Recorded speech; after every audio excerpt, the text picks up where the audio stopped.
Game time.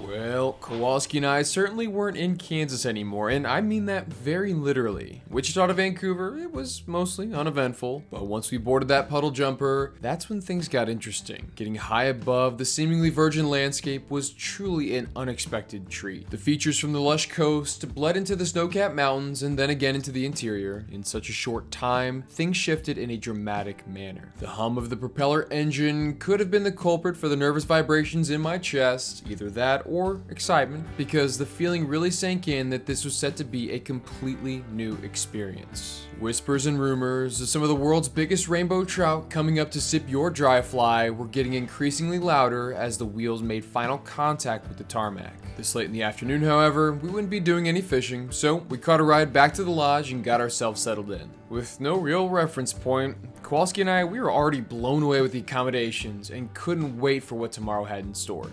Okay, so fast forward one good night's sleep, and that brings us back to where we were earlier. Looking out that dirty truck window, the landscape was foreign in many ways, but at the same time not too dissimilar from the sights and sounds I've come to love from back home. It's just a bit of an adventure to get to the lake, that's all.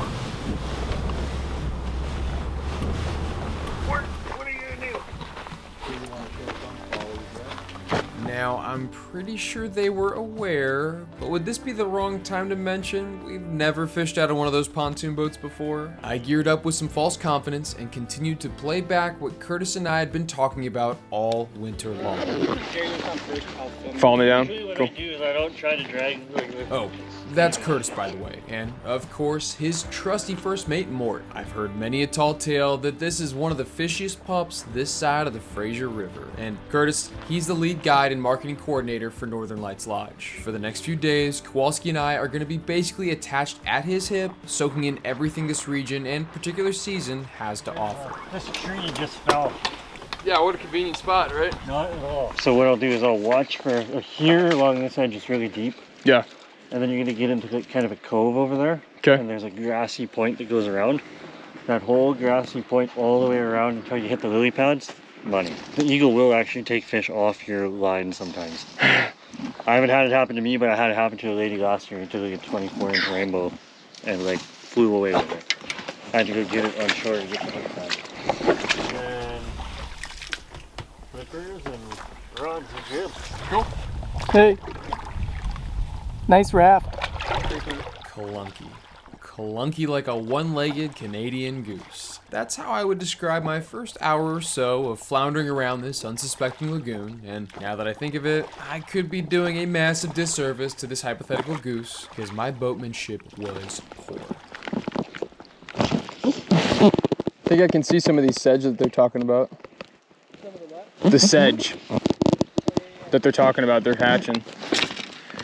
They seem to be really heating up. One just went up over there, another one went up over there.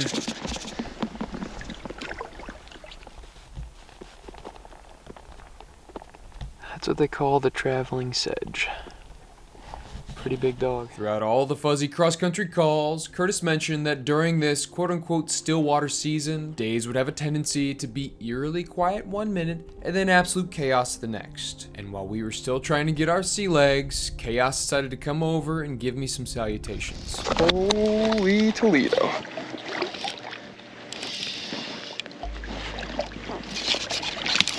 I wouldn't consider myself to be a small guy in this whole spectrum. I'd say I'd sit right around average, 6 foot, and I'll walk around about $1.85 most of the year. Then when you add all the gear on top of that, and maybe even a boat, that's a lot of weight. So this sensation of being dragged wholly against my will was certainly new, and by a fish no less. The power of this trout made my 5-weight feel like I brought a pea shooter to an artillery fight. But after a back and forth drag peeling display, I was finally able to get my hands on the rumor that had been haunting my daydreams for months now. Come on.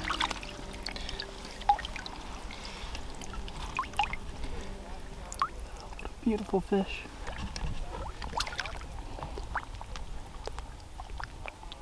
Let him go whenever he wants. All right. Off to the races. That's number one. All right, we're trying to figure out this whole raft thing. It's not exactly easy, but Yeah, that was kind of neat. Kind of exactly what they were talking about. The traveling sedge as it's going across the water there. Number 1 in the dry fly. That was wild. That was such a wild fight. That was a good fight. That's the prototype fly on the Ant 5 weight. My reel sounded like crap. I think there's still sand in there. Did you hear it? Yeah. Clicking like that? Yeah. Starting tomorrow, I think we start to get a lot more cloud. Like the weather goes back to a little more normal. I can get with that.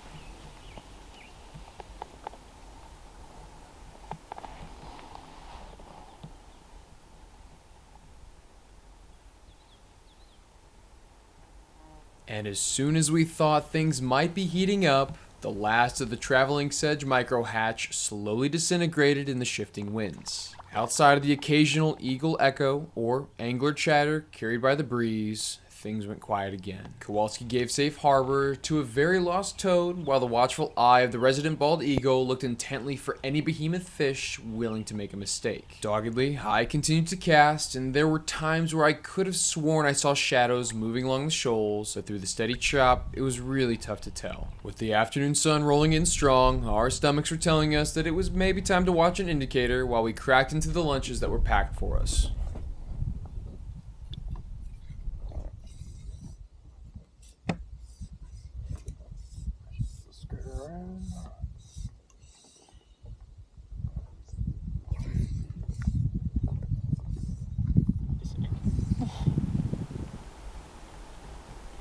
Take it.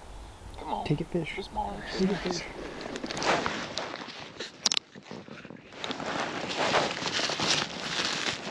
It's awfully nice of them to pack us lunch.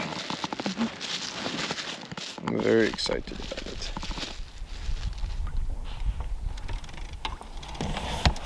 So what are we doing right now, Michael? Well, we're enjoying a beautiful lunch. And we're watching that bobber bouncing. It's somewhere in the water. There it is. The dry fly bite's kind of slowed down, so we're just enjoying a little bit of lunch and trying to see if anything will eat a leech or whatever the heck I got on the end of the line. Pretty much we're just being lazy and chilling. And there's nothing wrong with that.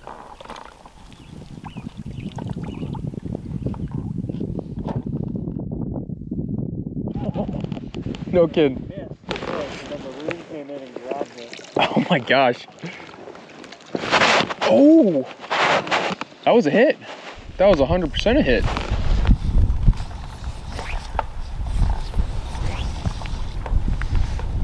Boy, this wind's being dumb. Come on. Just launch it. I gotta imagine there's a bunch of bugs on that reed line.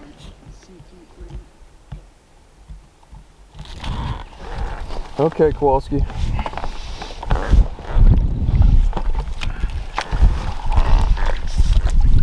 Put him on the reel if you can. Start reeling up. So that's it. Keep it tight. Keep it tight. Keep it tight. Keep it tight, tight, tight, tight, tight. There you go. All right, now let the reel do the work. Let the reel do the work. I would almost loosen that drag just a touch, dude.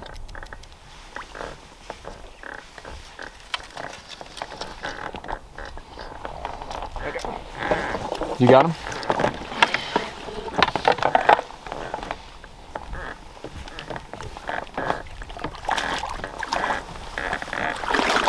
Come on, Alex. Come on, dude. Come on, buddy. Back this way. Back this way. Yeah, dude. Ah, Dude, dude. that was automatic. We got him, dude. That was crazy. Okay. Dude, that's a good shot. We're having a great time at the Great Time Factory. Beautiful fish. Oh, that was solid. You're no longer skunky. No longer skunk, boy. That was definitely the biggest rainbow I've ever caught. That thing was giant. That was awesome. Dude, on the prototype leech too. You gotta love it. Brother. Makes it happen when nothing else is really working. I'm just glad that I successfully landed the fish and didn't, take it out. Just a bit of homemade fly tying ingenuity from this old yank made it happen, and he nearly knocked my sandwich clear into the water during that whole exchange. But speaking of the water, it might be worth taking a look underneath the surface. With the clear sky pushing through, the sun really illuminates some of the finer structures down below. We were told that dry flies were the primary way to trick these fish, but with lunch ensuing, we both figured a leech below a bobber would be better than nothing, especially while our hands were full with important business. So, as we were moving off the shallow vegetation, there was a clear drop-off. Just from past experiences with lakes, I had a hunch that there might be some fish moving along this line. It's a natural corridor between structure points that seem to funnel fish no matter where you are. See? Oh, look at that. Take a look right there. That dark blob moving along the vegetation? That is a fat rainbow right there. There's absolutely no way you'd ever see him swimming that deep from our vantage point on the surface. I'm honestly impressed the GoPro captured this little stinker slipping by. That really begs the question, where were your friends, buddy? It's time to leave this spot. It's been mid.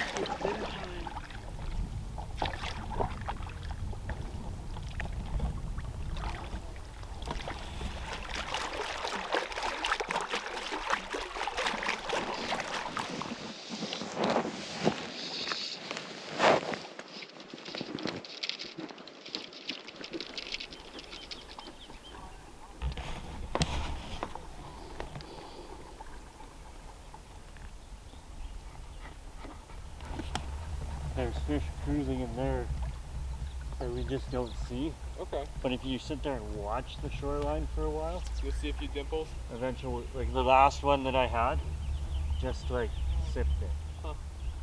I can't imagine why anyone would be surprised by me saying this, but maneuvering was proving to be a problem with the wind. However, I did my best to position myself just within casting distance of the bank. And sure enough, blasting my caddis, I'm talking just inches off the edge of that floating grass mat, I managed to intercept one of these shallow water fish. Heart pumping and adrenaline dumping once again, I was learning new lessons quite fast. First and foremost, line control. Hey, apparently that's important when fighting a big fish, and having a solid reel where the line doesn't slip through the back end, yeah, that also seems to be very important. Oh my god, this was turning into a real sticky situation fast, and I am absolutely baffled this angry rainbow didn't give me the slip.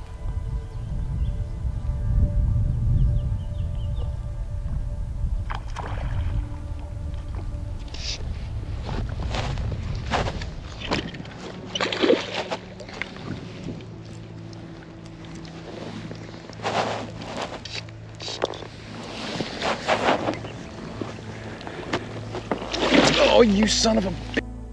Oh no, this is bad, this is bad, this is bad.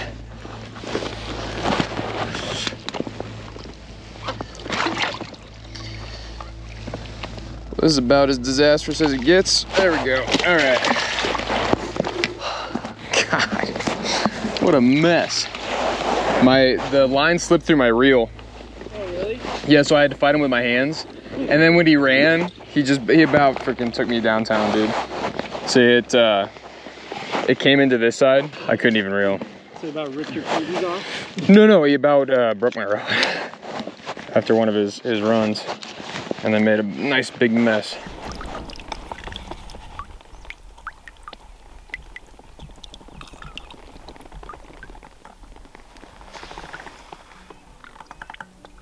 It's a big dang old fish. Big dang old fish at the big dang old fish factory. Yeah, they're making a bunch. All right, that's a great way to end the day right there.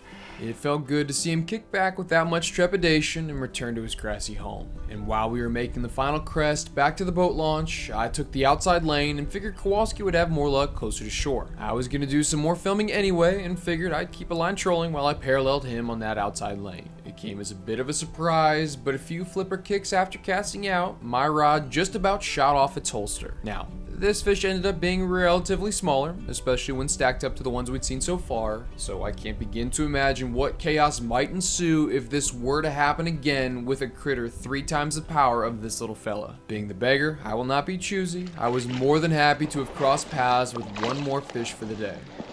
I think it's just a little guy. Oh yeah, thank you. Well, the end of the day is heated up. I've been given 2 gifts from the fishing gods. This one's feisty, not nearly as big as the other ones though. Still feisty, grabbing the dries. You can't complain about that.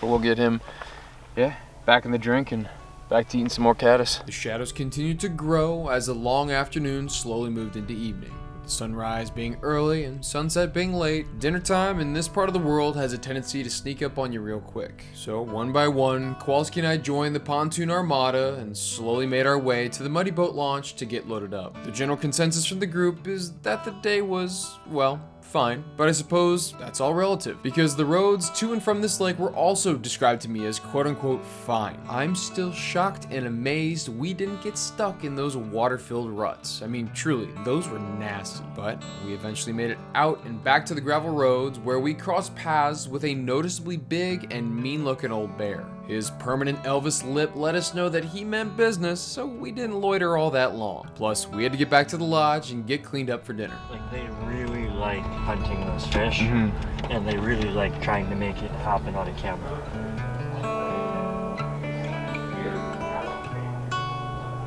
I had one. It's about a 20-inch rainbow that he just kicked off the water there.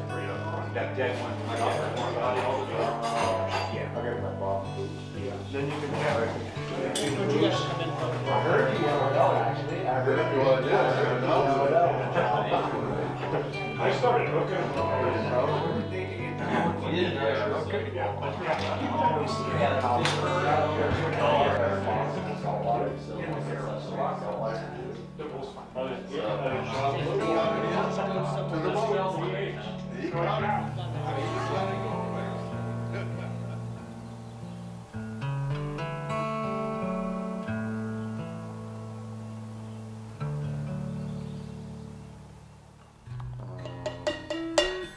Oh, John Lee. And he's passed. Yeah, he literally passed away like maybe a week before we were there. Damn. And his dying wish was to return to that lake. Oh, no kidding. Will they spread his ashes, you think? I don't know, maybe. But like, he loved that lake. Yeah. That was like, when he came up here, that's where he wanted to go. That's funny. And he liked eating fish, and they're really Yeah. good eating out of there. And you would say this is probably one of the better spots if you wanted to see some wildlife, bears, moose. Yeah, I've seen a lot of moose out there. I've heard wolves howling around me out there. Oh yeah, I remember you mentioned that.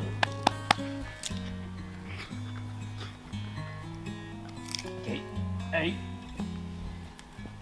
Good boy.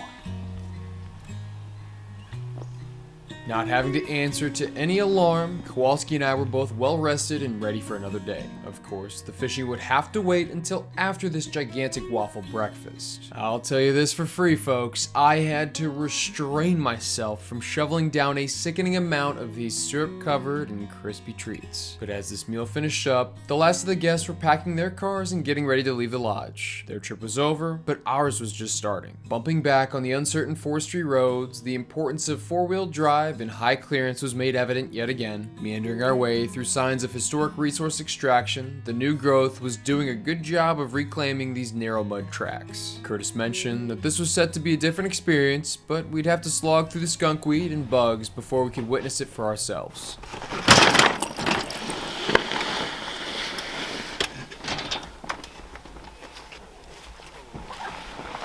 Yeah? You don't like rainbow? No, I mean, I was just gonna say because you were gonna do the overnight there. Oh yeah. Like, would you be up to keeping some fish from here? Oh yeah. Yeah?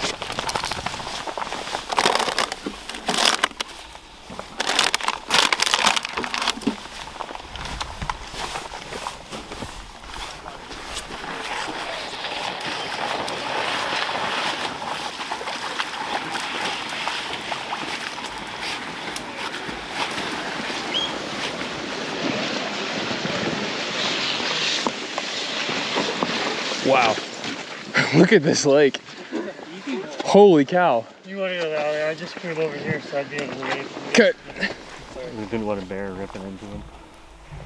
What? What's that? What's he doing? Watch. If we want to, like, you guys really like this, we can come back out here tomorrow. Cool. Oh, do you want to show us those flies? Yeah, I'll give you a couple. While we're here. Oh, turk? Hell yeah. Turks are money. I got a couple in my bag as well. We'll definitely use these. That same color? Orange body? Color matters. Okay. Maybe not exactly the same. You need that rust. Yeah. Start with those. Or I can give one of you a red Tom Thumb and the other guy one of those. I'll try Tom Thumb, yeah. Okay, here, I'll take one of them. Or keep them. Oh, okay. In case you need them. So you're saying just skip this whole bay for now? Yeah. If you like, if we got here and they were rising everywhere in here, then I'd say no. Okay. But like, there's like a shelf kind of between. If you can, when you get out there, you'll see the grassy point a little more, and then the other point across. There's like a shelf there where it goes. It gradually goes down and then it drops to like 25 feet. And they'll just come up from that drop. Yeah, they kind of live out there, and then when the hatches happen, they move into this bay. But those points are hot, and then sometimes very far into the lake, which really good too. Would you like a push, sir? Nah, I'll get her with the oars. Just watch your rod, man. Dangerous place for your rod. I love fiberglass though. Frick, they're way more resilient. Oh yeah. Yeah, that's sketchy. Oh hey, just another day on the lake. Tokyo, drift your way in here. What's up? Right here, doing it. What's up, brother? So this is supposed to be one of the wild lakes. So not going for size so much, but today is a quantity game, hopefully. So hoping to get on some dry fly action. What do you say? Oh no, rod. Oh, we're good. Dude, Tokyo drifting, too easy.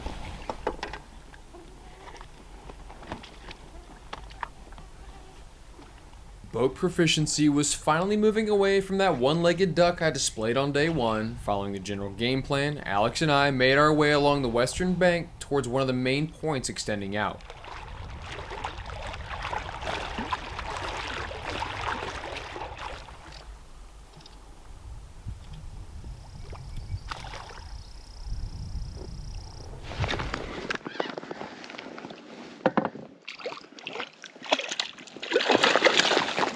Come on, brother. Wow, look at you. Yo, he's beautiful. Well, it didn't seem to take long. That's the first from the wild lake today. Beautiful guy, and yeah, he's feisty, like a wild fish should be. I love the specklings, like those top black speckles. All right. Easy money. Right as we were getting back into the cast and paddle groove, the commotion from just across the ways caught our eye. Looks like while we were messing with that first fish, Curtis and Mort were shaking off their skunk as well. And the way it was pulling, it seemed like a dandy, so I had to shimmy on over and give it a gander. Oh, hell yeah. Yeah, he was definitely a little bit more chunky than my last one. Probably a little longer too. He's going. And he's going.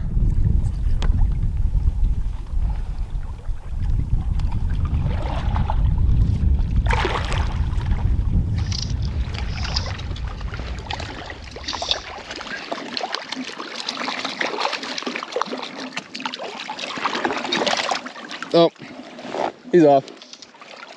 That one just like sipped it real slow.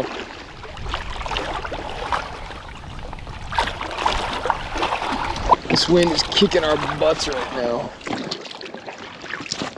And it's hard to tell what to do because we just can't stay in one place for long without getting blown away.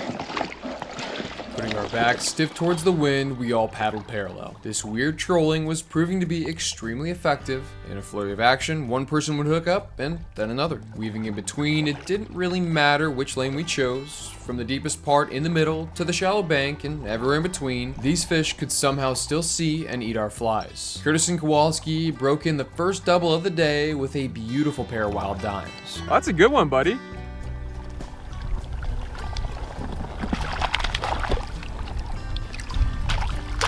Oh, Mort lurking in the background. That's sweet.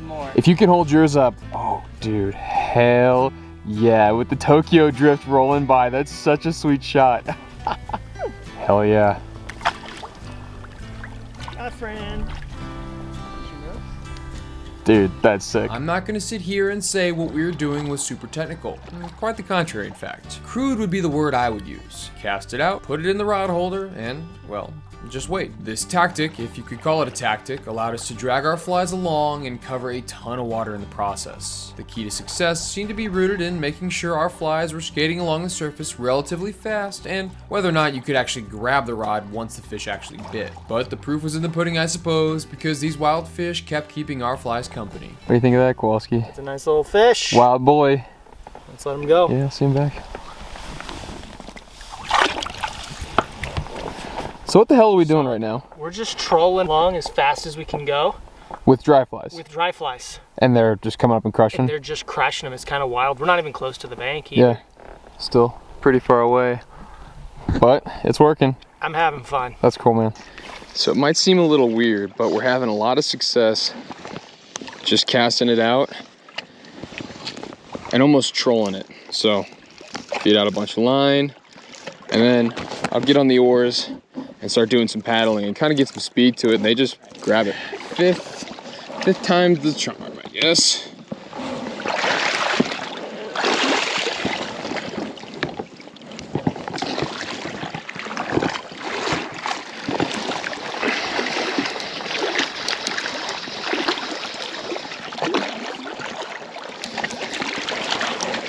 Whoa. Oh man, this was not a bad fish, I think. That's a good fish.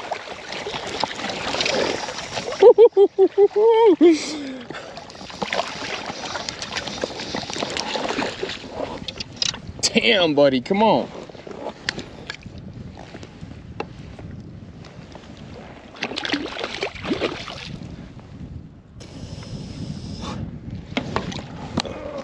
There. Come on, man. Come on. Yes. Hell yeah, dude. That's a great fish.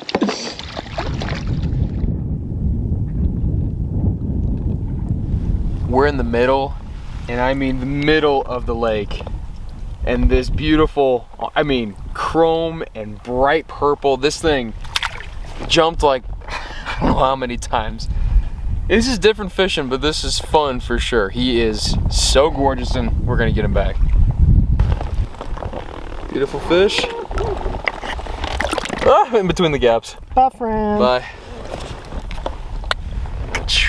That's sweet. A lot of times on the more like cloudy days, the red Tom Thumb is like, I don't know why, seems to be the ticket.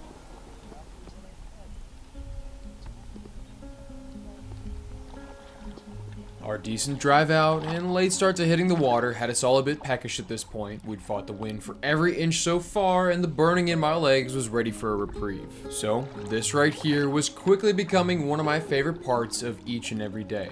These packed lunches were such a boost to help move into the afternoon with positive momentum. But while I was still chewing on those last morsels, I found myself chewing on some thoughts. Really putting the pond into pondering, if you will. I'd mentioned it earlier, but this was considered to be a quote-unquote wild lake. You may have noticed by now that these fish are dramatically different in size when compared to our friends from yesterday.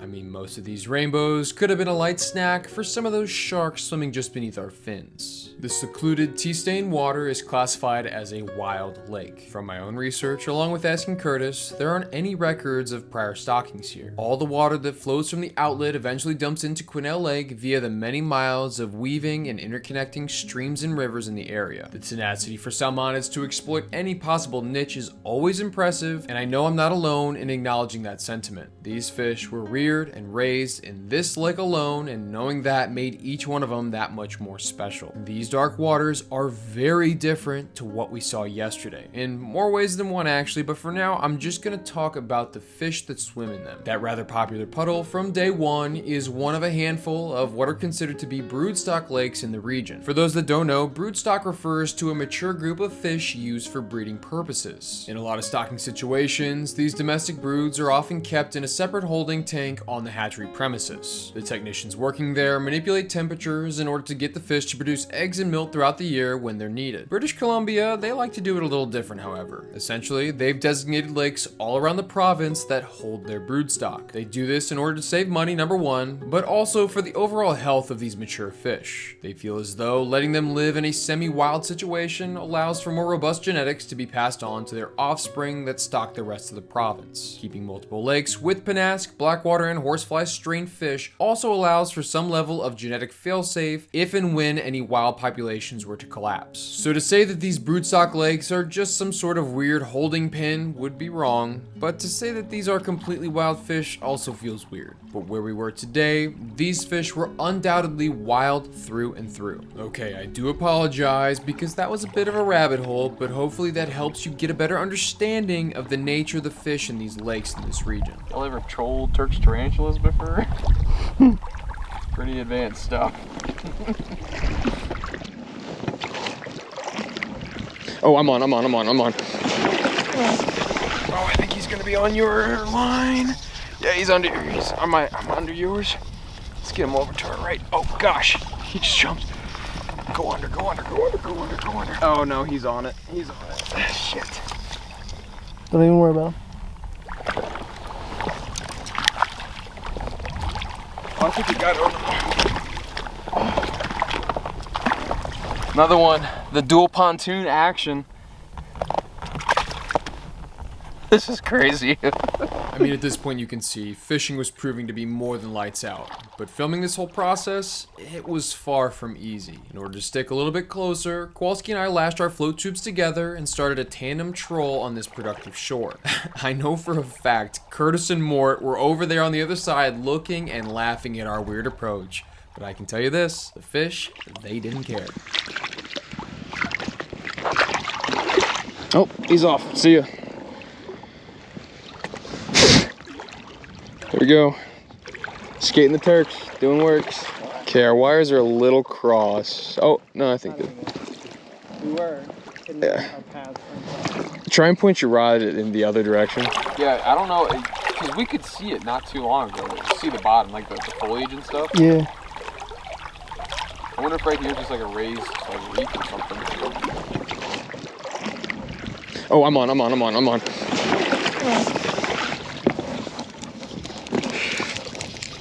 Oh, I think he's gonna be on your line.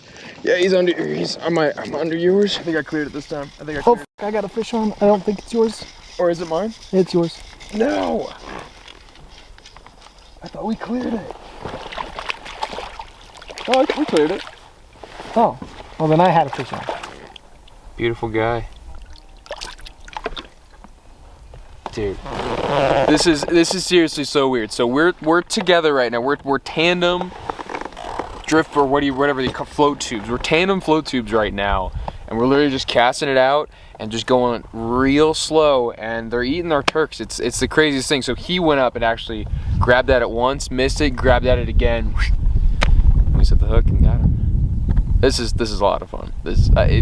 Not very conventional, but it works. Clearly, it doesn't need to be that far. But I'm going to, so that he can run straight towards us and then jump into your line. That would be funny. I'm all the way over here, Yeah. run straight out, jump right over the line. Alright, well, let's try that again. Oh, I'm on.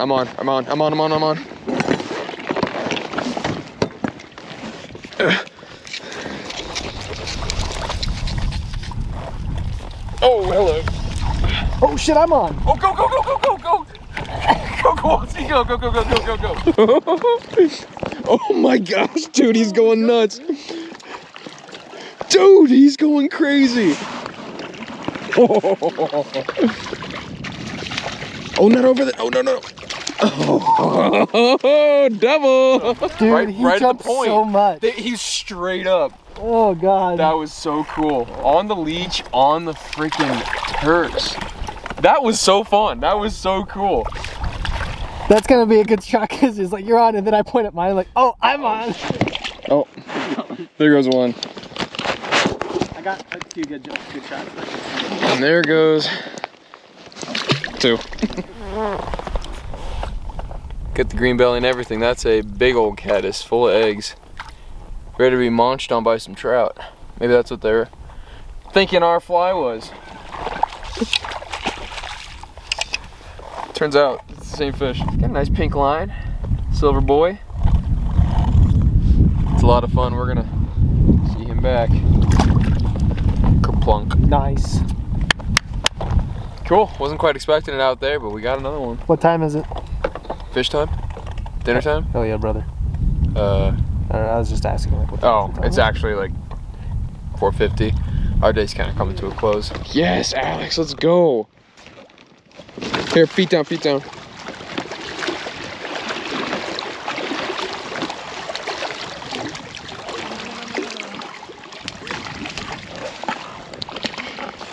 Nice, buddy. Let's go. That's a great fish. Buddy, it's been a minute since our last fish. It's been like 7 days, 42 minutes, and 76 seconds since our last fish.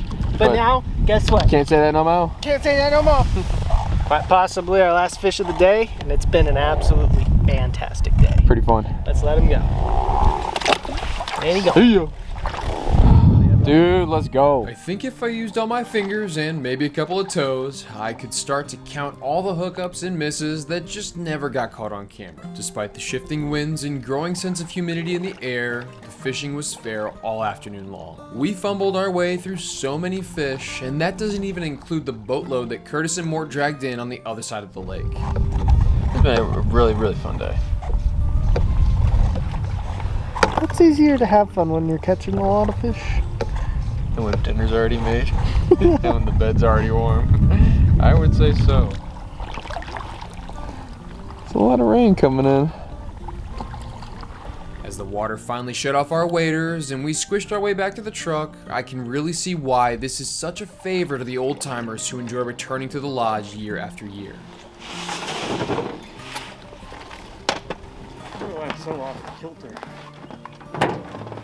Well, Mike's right one is pretty low.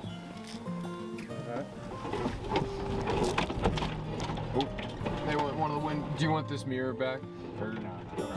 Pushing things to the limit yet again, Curtis was worried we might be late for dinner. That worry, well, it found its way into our reality when we ran across 3 of the smallest and cutest black bear cubs I'd ever seen. Not exactly sure where Mama was, but these little busters were a triple cherry on top of an outstanding day. Wish we could have stayed longer, but our next day was coming quick, and that cozy bed, it was calling my name.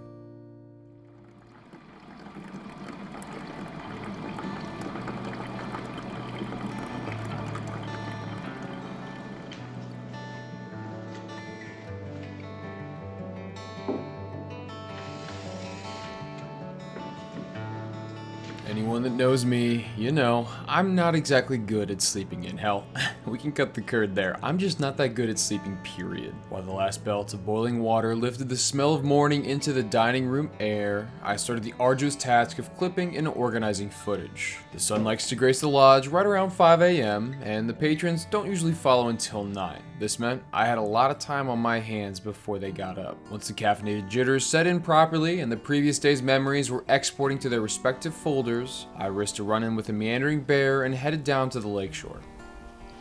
Oh, you're a sweet dog.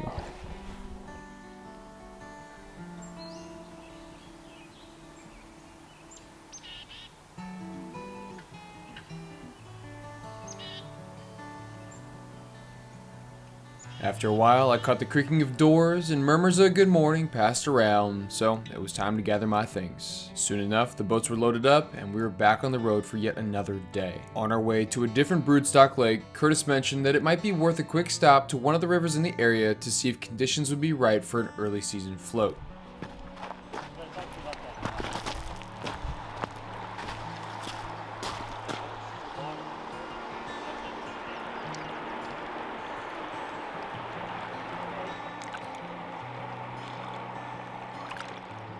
I mean, I've seen a lot of blown out rivers, and this wasn't terrible by any means, but he still had some reservations about it being slightly high. Personally, my comfort levels are much higher on moving water, so I was hoping we could get some rafts put together and do a full float. I mean, shoot, that can maybe save us a day of having to battle these unforgiving forestry roads.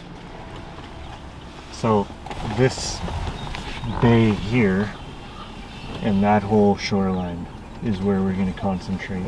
Oh, I see some rises out there. Look at that. Oh, he's ready. Oh. See where that one was? Mm-hmm. Yeah. Pull it off the tree like that. And it's like a perfect little tinder bundle right there. What do you call that? Old man's hair? Old man's beard. Old man's beard. Is that not I feel like we've got stuff like that called Spanish moss. Yeah, that's probably the actual real name.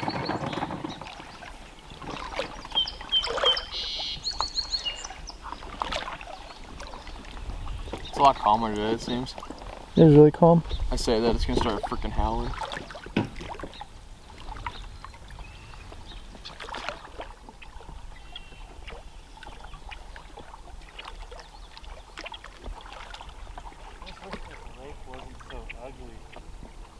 What do you mean? It's pretty.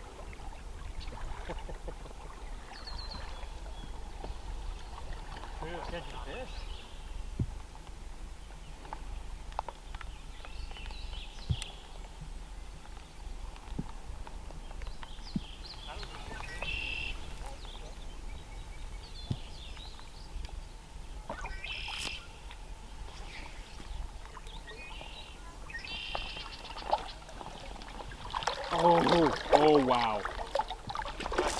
There he is. Oh no, he took it. No. Did he break you? He broke me.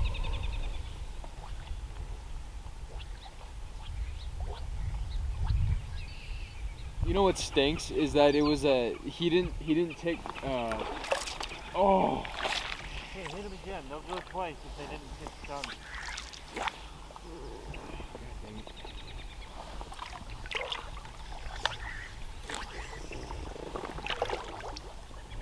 Well, anyway, as I was saying, gosh darn it.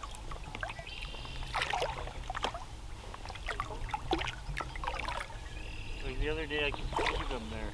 There isn't in. Oh, there was a rise right there. Where? It was on that white merle, kind of right where I'm angled. There he is. There he is.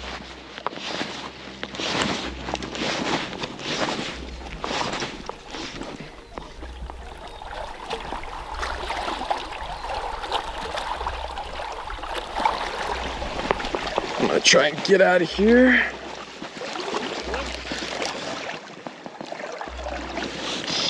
Doesn't seem bad.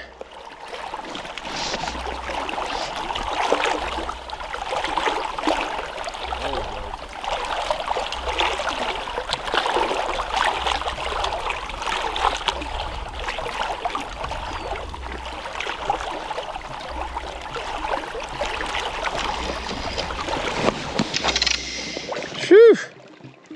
Oh my gosh, you can see him down there. That's crazy.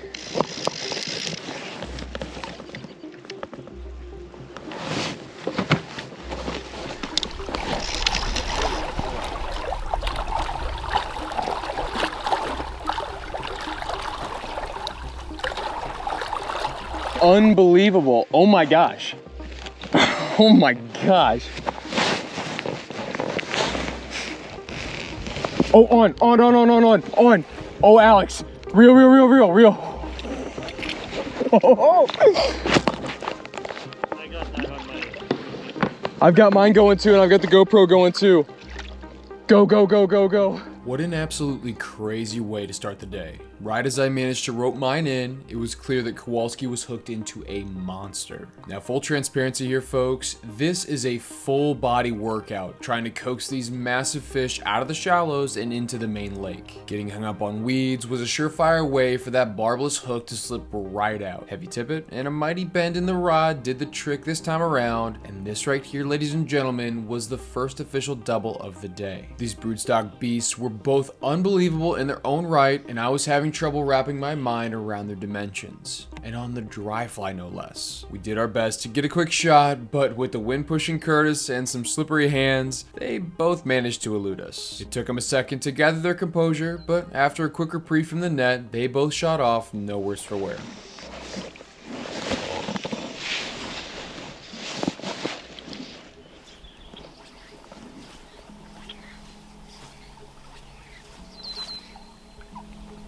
That was sick.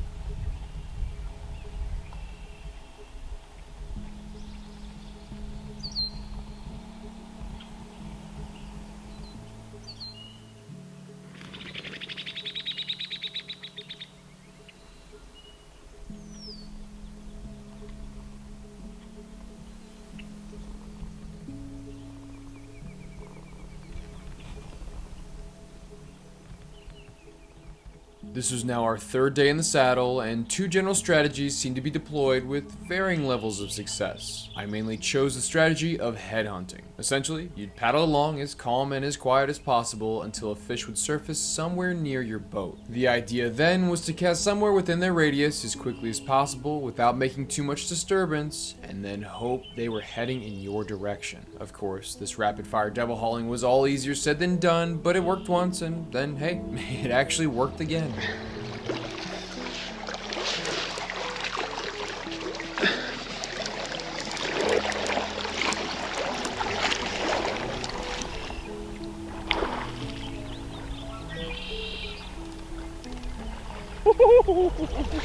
Okay, that's the backing.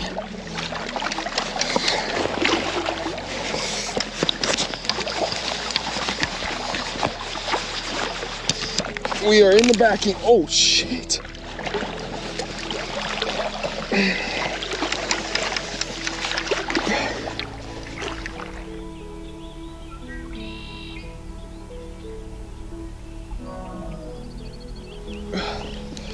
Come on.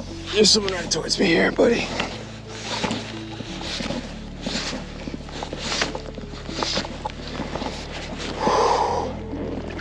Oh, don't.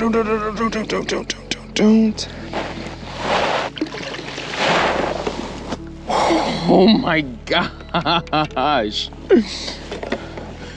Dude, unbelievable. This thing is giant. Well, got that one netted off cam. I dropped it in. I'll put a picture up maybe, or I won't, I don't know.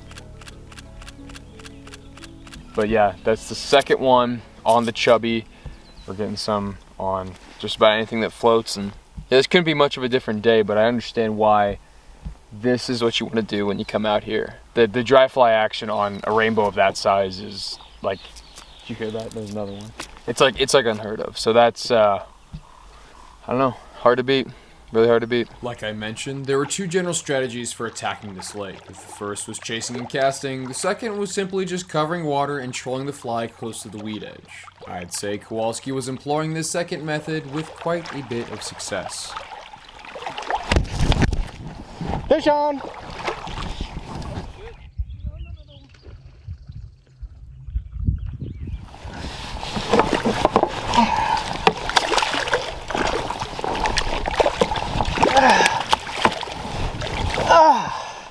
Yeah, that's a hog. Literally nothing until right there. Yeah. Like I said, wasn't even really trying. I was just filming, trying to get a shot of something maybe taken, and I did. Dude, hell yeah! I'm gonna get some close-ups of him. Oh man, they're so gold. What do you mean? Oops, never mind. Keep going. Well, I was recording, kind of. Hell yeah, brother. Dang, we're like last ones were like 0 for 2 on the releases. That deserves a sandwich, buddy. That does deserve a sandwich.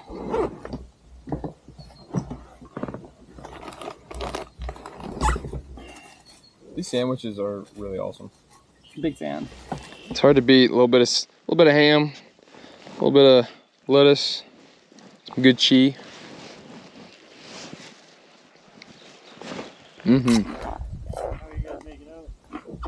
Pretty good. Got another really nice one. I got one more too. How about you?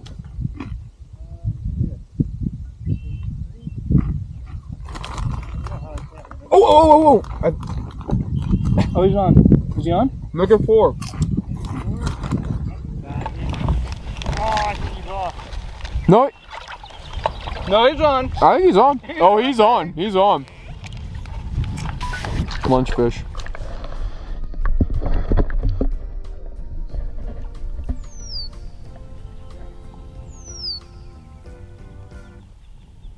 While we were all finishing up yet another amazing lunch, it might be worth a bit of explanation, because at this point you might notice a clear difference in the few lakes we'd seen so far, no pun intended. The wild lake from yesterday would be considered a tannic lake. This tea-stained water is nothing crazy, it just comes from the chemical compounds released from decaying plant matter. Even though the dark water looks ominous and mostly lifeless, it doesn't negatively impact the overall lake environment all too much. Clearly, the fish are doing just fine. But on the other hand, the lake from today and the first day today would be considered marl lakes. M-A-R-L. Marl. I've got to admit, this is a new one for me. Curtis informed us that the quote-unquote marl refers to the soft sediment deposits that glowed all around the edges of the lake. Once he pointed out those structure points, they were kind of hard to miss. With the gray hue showing bright from the bottom, you can certainly tell where they are, even when you're at lake level like we were on the pontoons. With their naturally higher levels of dissolved nutrients, marl lakes create the perfect foundation for any food chain. The marl feeds the plants, which feeds the bugs, which feeds the small fish,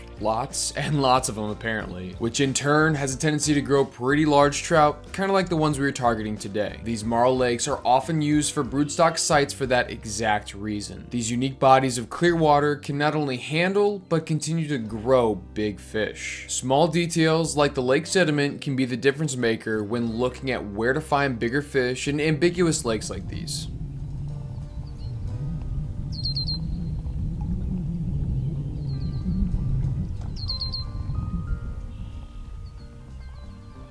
Still harboring certain reservations about trolling my fly, I doggedly continued to chase the fish that clearly didn't want anything to do with how I was presenting my bugs. Alright, folks, we are on.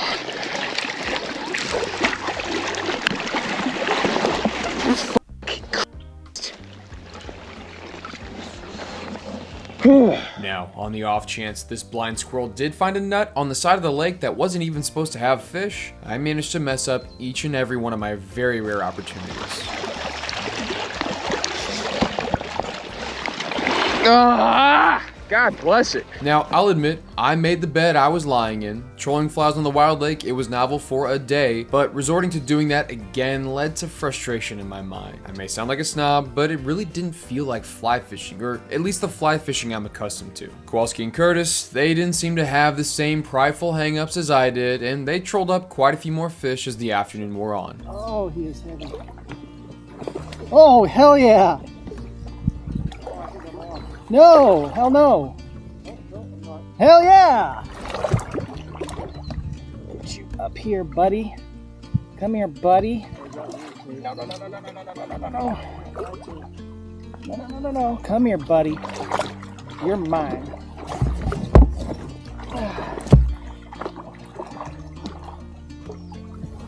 Oh, what a hog!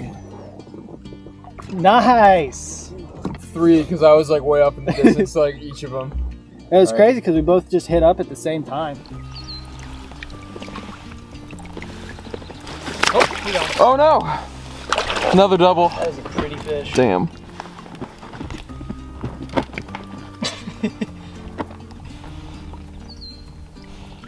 That is a nice fish.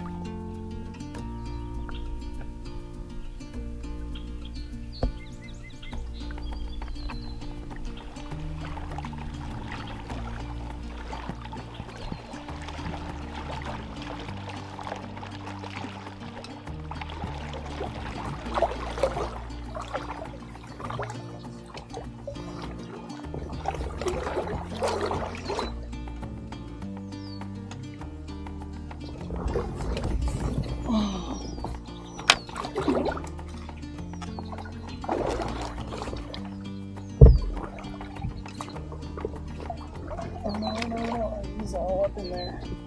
Come here, buddy.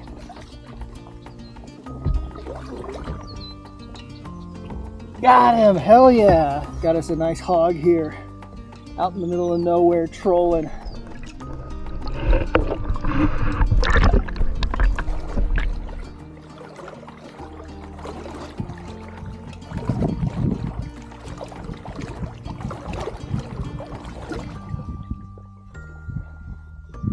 Oh yeah, baby.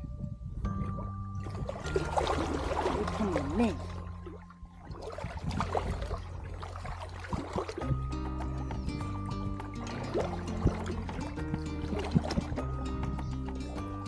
He's a swimmy boy. Ha ha! That is sick.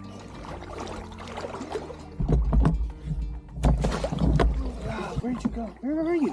Where are you? You're under me. You're in the boat! This is hilarious! I dropped the net. Oh shit, I did drop the net. God dang it. Well, you saw that for sure. We didn't have a net, so that's probably the best case scenario. Wow, that was sick. I'm gonna count that as landed because, yeah, that. Basically, I got a perfect unhooking without actually holding the fish. My net fell out and I got screwed. But that was sick. Kowalski and Curtis were getting along really well and seemed to have a fun afternoon going back and forth on that same bank. Personally, I think I'd had more than enough of whatever you'd call this kind of fishing for the time being. Loading back up, my tired eyes were jealous of the boys in back taking full advantage of this bumpy ride home to catch some extra Z's. Curtis and I continued to hash out the details of what it might take to get us all out on the river and cast at moving water. Our prospect of doing something new, it was looking good, and that made me breathe just a little easier as this day finally came to a close. Finishing things where they started, I again took full advantage of the prime lakefront property. The claim in the area is that Quesnel Lake is one of the deepest fjords in the entire world. So, if that claim is true, I could now boast that I took a little dip in this freezing cold water. As the circulation slowly brought warmth back to my fingers and toes, a nagging thought sank in. It felt like we just got here, but Kowalski and I were now well over the hump, and the final horizon of this trip, it was approaching fast. It was hard finding a good place to stop the video and talk about this, so I'll just buckle down and do it right now. It might be obvious, but Northern Lights Lodge invited Kowalski and myself up to British Columbia to document all the experiences that come with the tail end of their stillwater season. For those of you that know, most of my fly fishing tends to be DIY. Lots of grind, grime, and plenty of learning from birding. This was my first time ever at a lodge, let alone a premier wilderness lodge. Starting off with accommodations, holy cow, they were so nice. To be fair, I'm used to sleeping in my truck or on the ground, but I mean it. Having hot water and a warm bed every single night, it kind of felt like cheating. When you start talking meals and getting driven around the whole time, oh my goodness. And that's just kind of the nuts and bolts of this whole thing. The overall ambiance was perfect. The critters, the pictures, and other paraphernalia, you could just feel the literal decades of fish stories baked into these log walls. I'll tell you this, getting a couple cocktails going after a homemade dinner and discussing a day was very fun, but my bias kind of leans towards the morning. The low rumbles of a fresh pot of coffee and the gravelly talk of the day's expedition made for the perfect powder keg to start every single day. And hopefully the fishing up until this point speaks for itself. This kind of encapsulates the various opportunities for this dynamic season, but that's only one of the two others they guide for. Hunting big fish from the pontoons was fun, but damn, the river and salmon season look incredible. I'm still daydreaming of what this region must look like once those sockeye runs hit full force. Oh, what I'd give to watch the bears, bulls, and bows congregate around the clouds of red to get in on all that eggy action. Of course, with a fully stocked fly shop, they have just about everything you could ever need and more, regardless of the season. To everyone involved, top to bottom, and in no particular order, Skeed, Sharon, Curtis, Carla, Trevor, Jacob, Nathan, and everyone else that I didn't have the chance to meet, thank you. This was truly a once-in-a-lifetime experience, and I'm worried these words just aren't enough. But if any of you watching have any interest in heading up yourself, I've got all the information linked to Northern Lights Lodge in the description. Give Curtis a shout and look into a trip. I certainly don't regret making the effort to experience this incredible corner of the world, and I don't think you will either. Oh, and make sure to tell everyone, including Mort, that Mike and Kowalski say hi. Okay, that is quite enough. Like I said, we're rounding the corner and the best of the Stillwater adventure has yet to come. There seemed to be some level of uncertainty, seeing as this was set to be the first float of the year for everyone. After getting our eyes on the water yesterday, the rafts have been dusted off and prepped for use. The lodge was at the very end of their Stillwater season, and here in a few days, their first quote-unquote river season guests would be showing up. I gotta be honest, just from the pictures, I was quite jealous of those first guests. This is a season full of dry fly action on long days meandering down the many rivers feeding into Quesnel Lake. I mean, just look at some of these fish. Now, I've said it before, but I'm very partial to moving water, and that usually means walking and waiting. Getting an opportunity to float doesn't come up much, so I was chomping at the bit to get out on a boat. Curtis went on and on about how incredible some of the stonefly hatches were, and especially how aggressive the fish get when the bugs actually hit the water. Picture after picture got my hands jittery just thinking about the possibilities of what we might be able to see today. But a slow start was to be expected, however, because with a green crew and, like I said, a relatively early float for the season, a lot of kinks had to get worked out. Curtis needed his new guides to get familiar with the river, and Alex and I had no issue being guinea pigs for the day, especially on one of the region's classified trout rivers. Eventually though, we made it to the overgrown boat launch and started gearing up. A chainsaw was said to be just as important as our packed lunches. There was a very high likelihood that a big blowdown could require some, let's just say, creative solutions to finish the float. On the bucket list for a long time,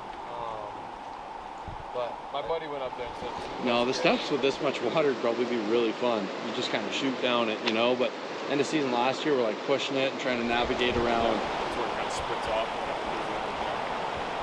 Yeah, it was, it's crazy. I think, I really like it right there.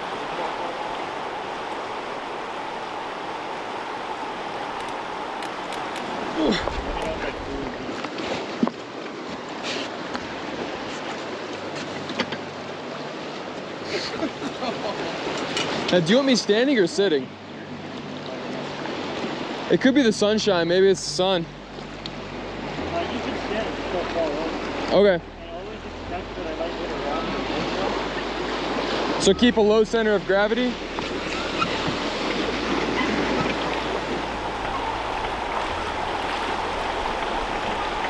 Oh, there you go. That's a good one. Oh, that was another eat. Eat the whole thing, boys. Is it too close to the boat, you think, or good? They're not boat shy. Okay. Man, you would think something would grab that right there.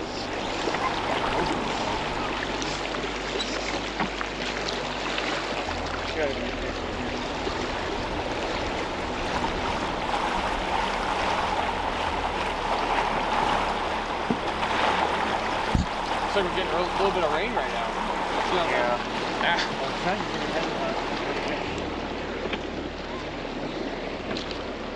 Oh, it's so good.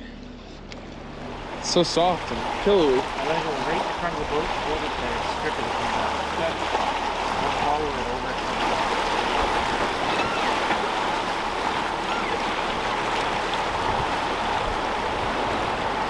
Skate and fly down right in front of that boulder. Yeah. And some of the biggest rainbows I've caught have been just fly skated down in front of that boulder and they just smoke it.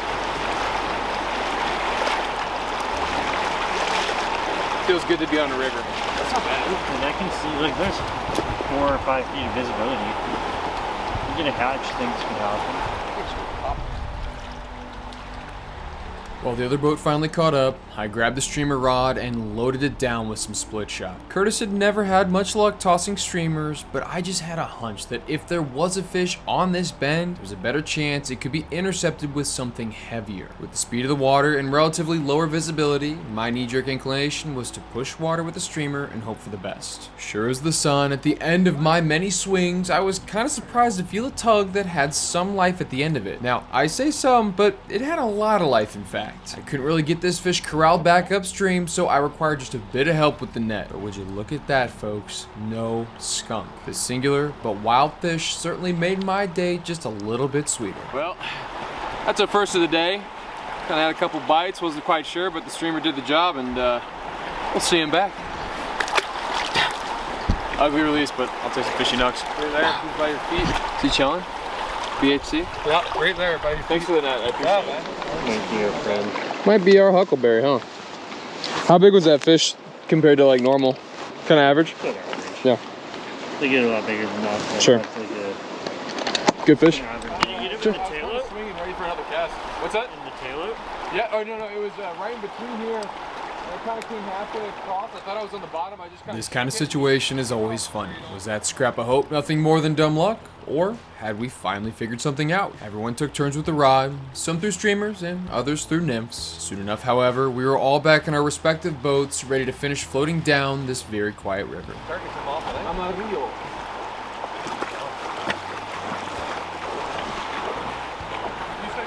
Yeah, I would just say there's just not really raft water around where we're at. At least in like Kansas. It looks so greasy.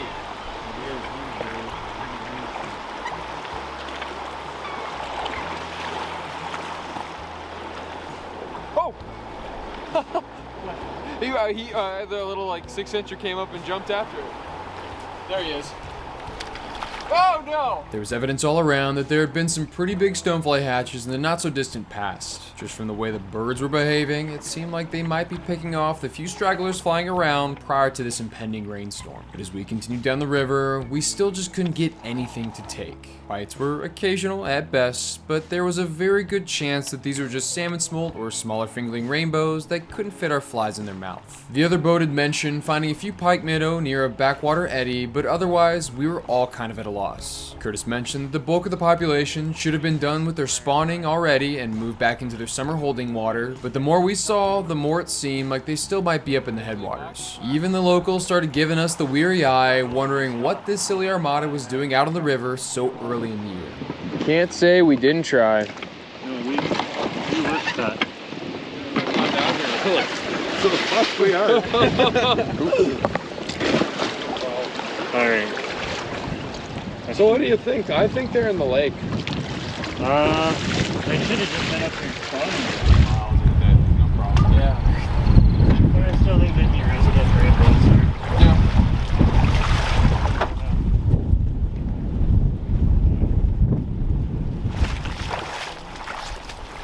I wouldn't call this endeavor a total bust by any means. It's not every day you get to float down a wild river in the middle of the British Columbia interior, which I'd say for me was a highlight of this trip. You know, at the very least, we could all say we got to stretch our legs and get out of those pontoon boats for a day. Plus, we'd intended on finishing the night out early anyway so that we could go give the ghost town a gander. Yep, you heard me right. There was a well-preserved ghost town just down the road. After we finished up a quick dinner, we were greeted at the gates by a somewhat weary black bear, and I couldn't help but let the ambiance of the cold rain and darkening evening influence the eerie feeling as we moved towards the once bustling settlement.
Even amongst the remnants of the many dead, there was still signs of life. Following the various gold rush booms north, the long-abandoned ghost town of Quesnel Forks was founded during the Caribou Gold Rush. This boom town gained quite the reputation for being the biggest city north of San Francisco. Well, for a time anyway. It's always amazing to me how quickly things can change in the world of resource extraction. One little road being rerouted was all that it took to kill this attempt at civilization so deep in the heart of the wilderness. Once traffic went a different direction, new outposts swelled with the temporary visitors, and Quesnel Forks became quiet. Outside of the occasional visitors like ourselves, the odd black bear sauntering through the mist might be the only things filling these once active streets. I can only imagine the stories these old cabins could tell, and I wonder if they would even have the heart to tell half of them. There was almost 5,000 residents at one point, and that's really hard to wrap my head around. Regardless, I'm happy we made time to stop because it's little nuggets like this, no pun intended, that build the context for why things are the way they are. But now being well over the hump, our trip was coming to a close rather fast, but luckily for us, the best part of this trip was still yet to come.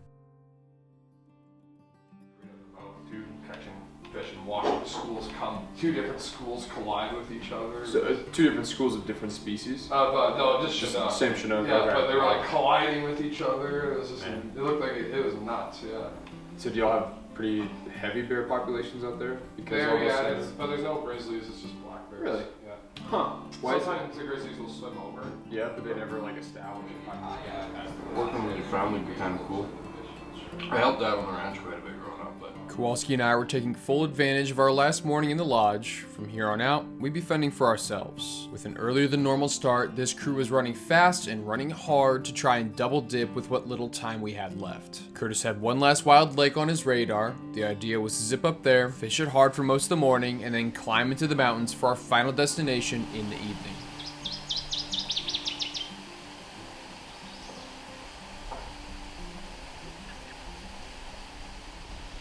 If we're not seeing them on the shoals. We'll work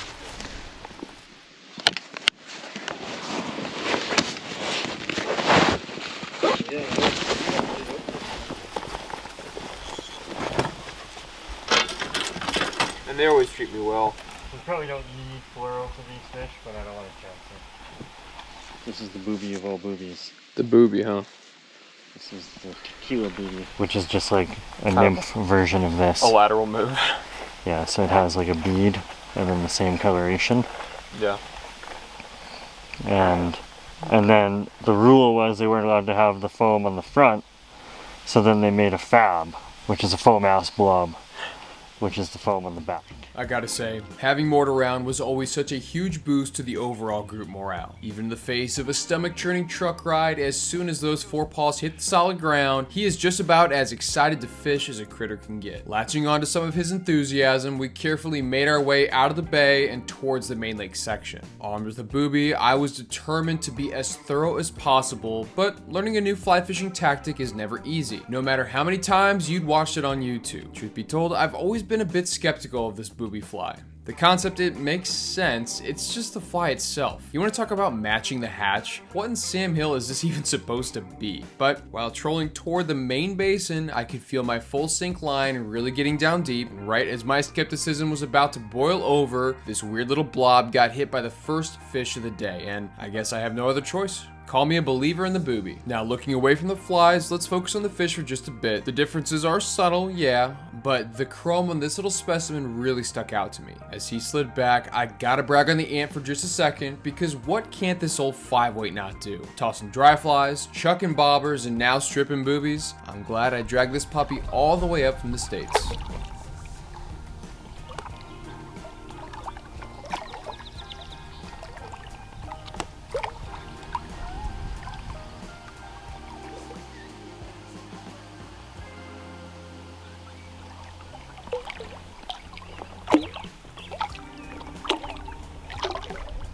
The rest of the morning bled into the afternoon, and we were all getting a bit apprehensive. I saw a bear on the hillside, but outside of that, there wasn't much else to note. We gave this lake a really solid once-over. Between trolling, stripping, and casting just about every fly in our box, the bend in our rods were few and far between. But hey, that's just how it goes sometimes. And that's not to say we weren't finding fish, because there were a few here and there. But when you pick up those dice and make the gamble with lakes, there's a chance you might hit snake eyes. Hope is the enemy to gamblers and fishermen alike, because as soon as you think rock bottom is one toss away, a variable can shift, and next thing you know, you can't keep fish off your line. Jackpot, baby. Granted, that really didn't seem like our fate for today. This loon, he certainly had the right idea, and after a few fishless hours, Mort was starting to lose his fervor as well. We were now deep into the fourth quarter, and everyone was feeling the pressure. At this time tomorrow, Kowalski and I would be boarding that puddle jumper and flying back to civilization. The prospect of ending this trip with a bang was slowly slipping away, but we had to keep the hustle going right up until the end.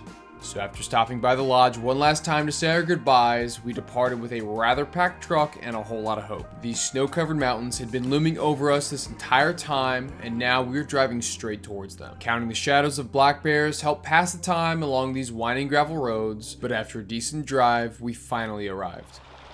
Okay, this is the last lake of the trip. Hoping this little ace in the hole can make it happen. And we can find ourselves a lake.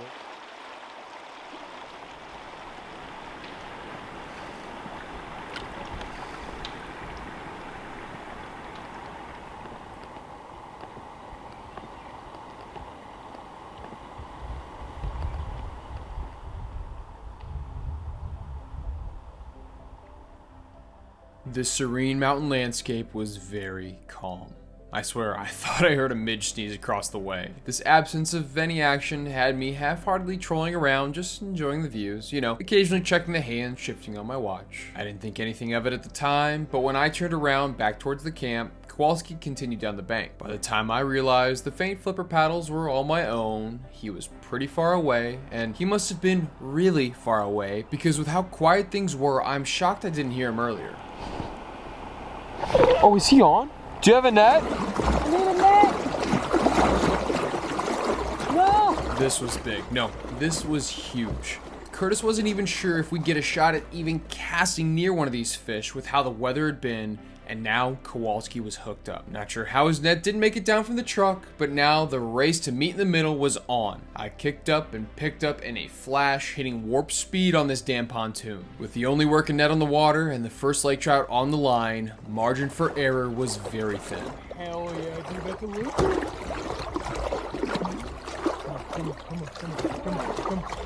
on. Yeah, dude! Let's go! So sick. My legs are so tired.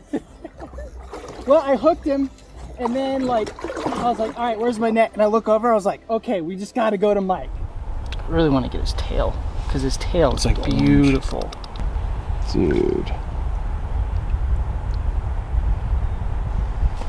that back fin. Here we are, second to last day, maybe last day. Got a nice lake trout. See him go by. There he goes. Holy Toledo, he didn't waste any He time. had so much energy. I drug him across the lake and he still is fired up. That's so cool, man. That's what a lake. There's quite a few over there. You could see him swimming, and I was like, oh. Really? I mean, that's a really good sign.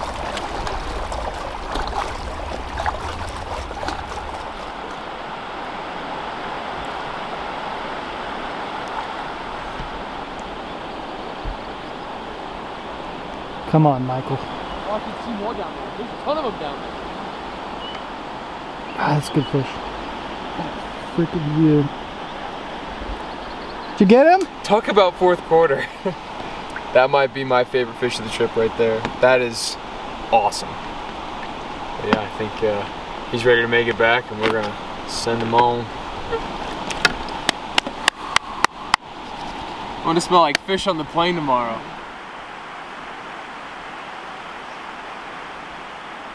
It's honestly really good. Okay.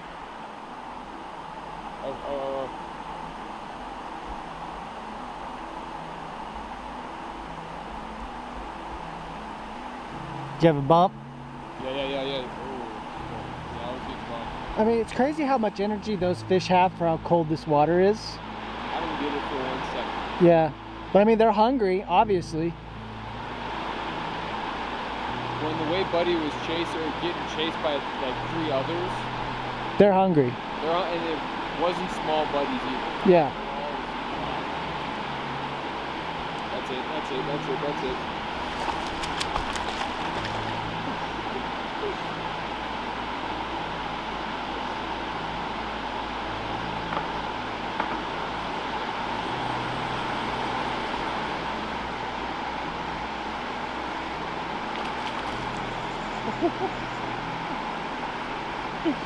Look at him run.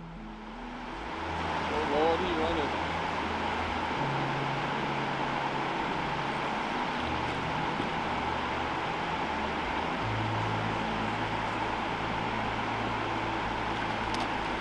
That's the shot, sir.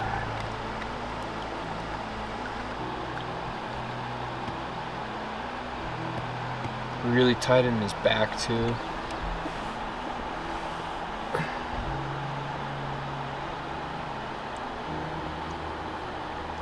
That's the shot. How's it look, buddy? Yeah. All right.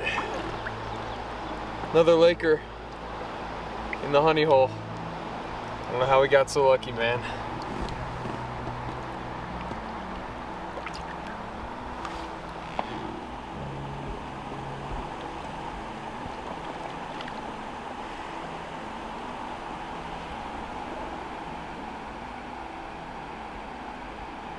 I think it's almost time, buddy. I'm getting chilly.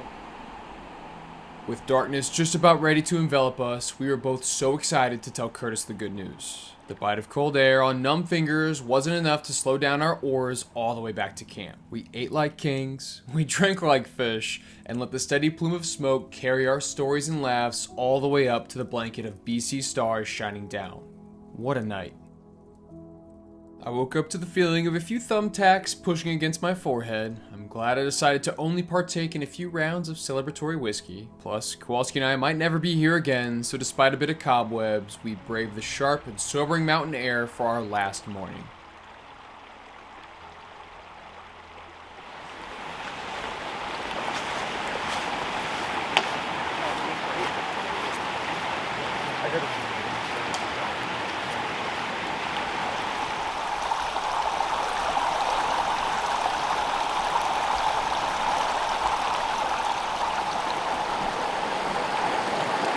Oh, dude, there's multiple of them.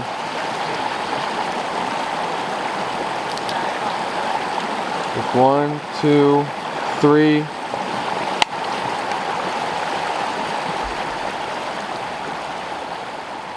Can you see him? See them? Yeah. Yeah, there are a bunch of them. I just casted there, and I saw them go around it. No. So they might be on there.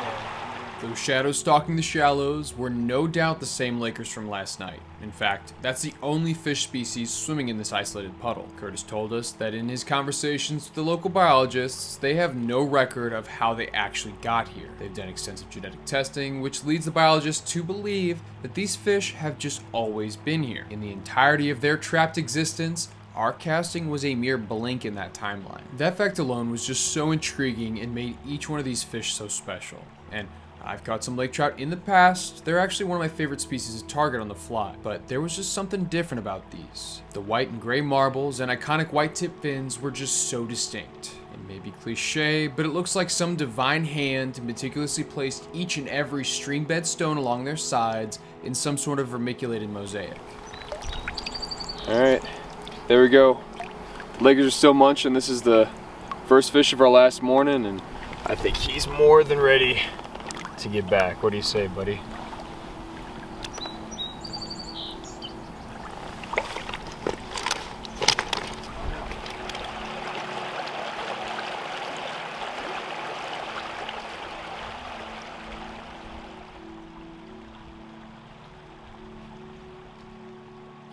With no other fish to eat besides maybe themselves, these stranded char are relegated to a limited cuisine, the majority of which is made up of little clumps of midges living on the bottom of the lake. I know it seems odd, but that's exactly what our booby fly is meant to imitate. So when you add another contextual layer like this, you've now got an iconic piscivore completely isolated in a high alpine lake. This apex predator just slithers through bone-chilling water with nothing to do but munch down microscopic midges their entire life. Building up those biological layers one midge at a time is no doubt the key to growing very slow. And even with these fish we'd seen so far, there's no telling how old each might end up being. Nice! Yo! Yo. Those patterns are insane. That's a beauty. Beautiful fish. Oh man. Great day. With now our second Laker before breakfast, the fish that were once passing by the inlet with frequency seemed to fade with all that commotion. A few more casts were tossed beyond the sand to no avail. The splitting of wood and crackle of warmth took our attention away from the water and back up to camp.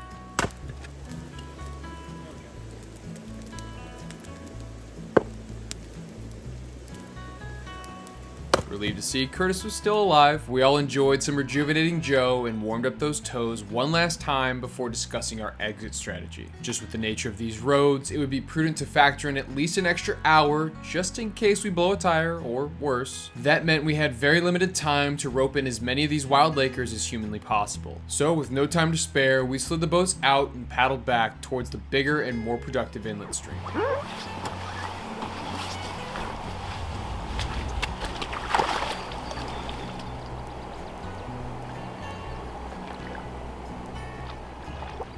Learning from yesterday, I wanted to take a slightly different approach. So, just a little ways away from that inlet honey hole, I beached the boat and ditched the flippers. Even on this cloudy day, with almost no light coming in, you can plumb see straight to the bottom. That must have been like 15 feet of water, help, maybe even more. What I'm trying to say is that if we can see straight down, the fish can more than likely see straight up. So, opting for a stealthy approach, my cast and swing with the tried and true booby had me hooked up with my last lake trout of the trip.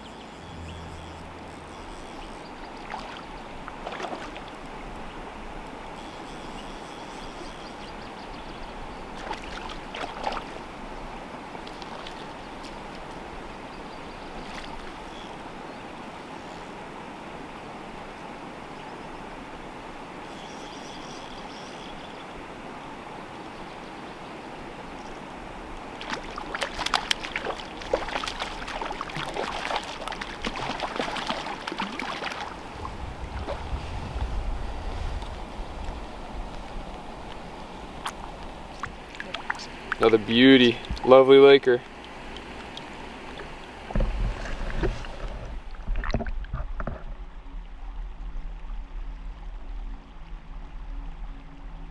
A cold rain pecked away at our cheeks as each minute bled into the next. Now, in almost any fishing trip that Kowalski and I have ever been a part of, he always finds a way to catch the biggest fish of the trip. You can go back and see for yourself, he just has a knack for it. This outing was no exception, and almost as if on cue, he connected with something significant. This guy's a tank. He's not fighting me, but like I can't make any progress on him either.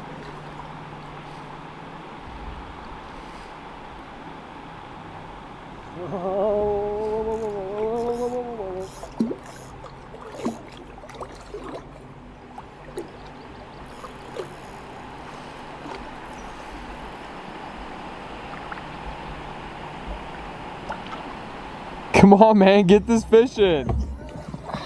Oh, whoa, whoa, whoa, whoa, whoa.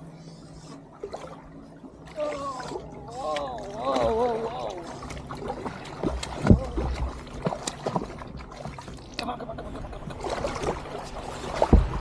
Oh, God.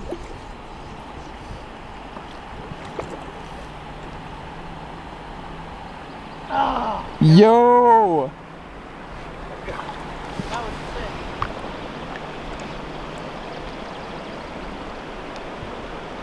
That is such an unreal fish. Fun fish. He fought like the damn Dickens Like too. the Dickens, dude. Holy cow. Thank you, friend.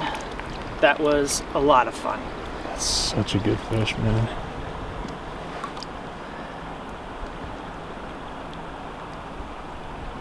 Bye, friend. Look him snake off. He's a little tired.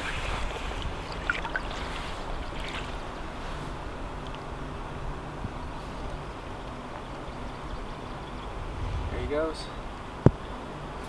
See you, brother. Dude, that was sick. That was awesome. So much fun. Talk about a photo finish. Right at the end of it all, we got to exit this amazing trip on a very high note. As if vibes couldn't get any higher, we paddled over right as Curtis was getting in on the Laker action as well. That's right where we caught our two this morning.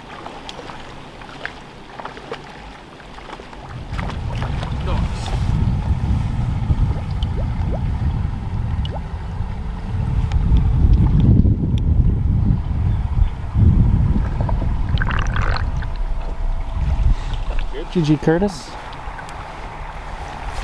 GG Michael. Boom. Boom. It's a good way to end the day. Done. It's a good way to end the trip. Larry, we better get out of here though. Yeah.